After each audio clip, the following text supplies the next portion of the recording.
मित्रांनो, आपल्या मेंदूची क्षमता ट्रिमेंडस आहे. जर त्यानं ठरवलं तर आपल्या शरीरामधले सगळेच्या सगळे आजार बरे होऊ शकतात विदाऊट मेडिसिन. आणि याचं सगळ्यात मूर्तिमंत उदाहरण म्हणजे जो डिस्पेन्झा. 1986 मध्ये जेव्हा जो डिस्पेन्झा एका सायकल रेसमध्ये सायकल चालवत होते, त्यांना एका गाडीनं जोरात टक्कर दिली आणि 40 फूट लांब जो डिस्पेन्झा जाऊन पडले.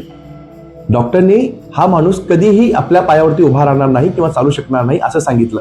पण जो डिस्पेन्झांना आपल्या मेंदूच्या ताकदीवरती विश्वास होता. त्यांनी सतत व्हिज्युअलाइज करायला सुरुवात केली की माझे 6च्या 6 मणके जे आहेत ते बरे झालेले आहेत आणि एका अलाइनमेंटमध्ये आलेले आहेत. जवळपास 84 दिवस म्हणजे 12 आठवड्यानंतर जो डिस्पेन्झा स्वतःच्या पायावरती उभे राहिले आणि चालत चालत गेले. मित्रांनो, तुम्हाला एकच सांगायचं आहे, आपल्या मेंदूची ताकद खूप जबरदस्त आहे. फक्त त्याला तुम्ही योग्य शब्द वापरून, योग्य फिलिंग्सनं त्याला फक्त प्रोग्रॅम करायची गरज आहे.